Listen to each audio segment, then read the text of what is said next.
Bonjour, et bienvenue à vous tous, sur la chaîne de Thor Odyssey.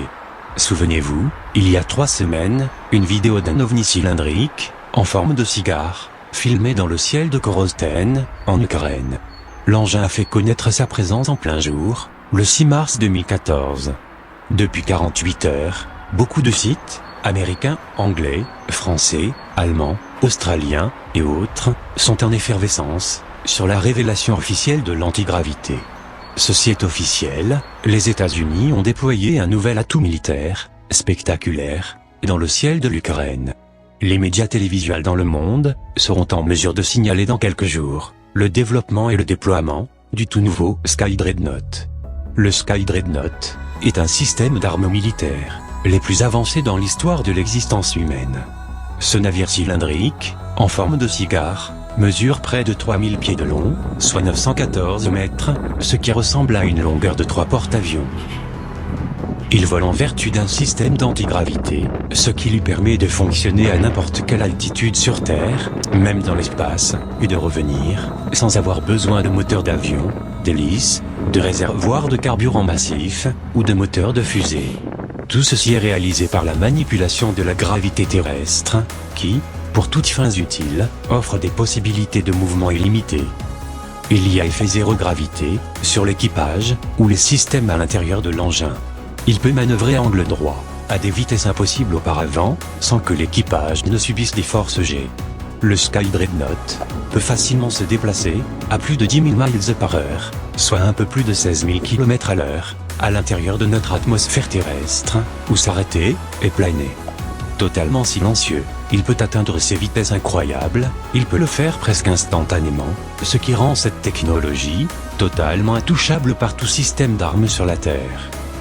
L'extérieur de l'engin est recouvert d'un millier de milliards de nanites. Les nanites sont des robots submicroscopiques qui opèrent au niveau de la matière moléculaire de l'engin. Grâce à ces nanites, il n'est suivi par aucun radar. Il ne peut être immobilisé par des contrôleurs radars de tout type, il ne peut être suivi par des armes infrarouges et autres. Ces nanites ne sont pas seulement une partie des caractéristiques anti-radar de l'engin, ils font également partie des systèmes défensifs, des lumières, de la flexion du temps, et de la furtivité visuelle, ainsi que des communications et des systèmes d'armes. À des fins défensives, les nanites peuvent être utilisés pour afficher et transférer des images vues sur un côté de l'embarcation, ainsi que de l'autre côté, ce qui signifie que l'engin peut sembler disparaître à l'œil nu.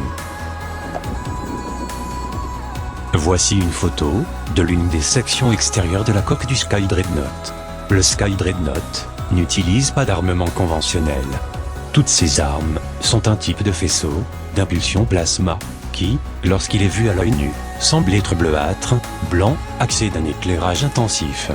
Les armes ont été utilisées d'abord sur une base expérimentale pendant la guerre en Irak, où les prototypes ont montré fondre des voitures, des camions et des bus. Les armes fonctionnent à 360 degrés à la verticale et 360 degrés à l'horizontale, sans angle mort.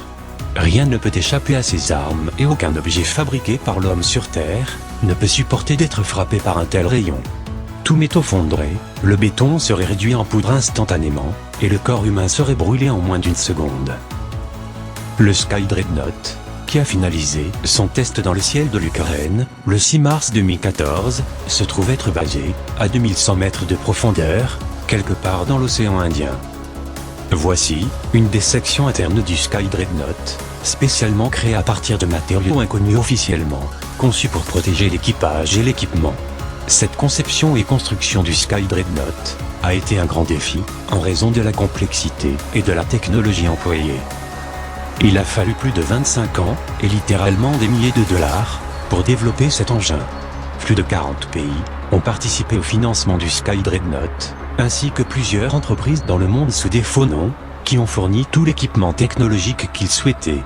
Des faux rendez-vous présidentiels, dans le monde, ont servi pour le financement et la finalisation de la construction du Sky Dreadnought. Je vous laisse en juger par vous-même, et je vous dis à très bientôt, sur la chaîne de Thor Odyssey.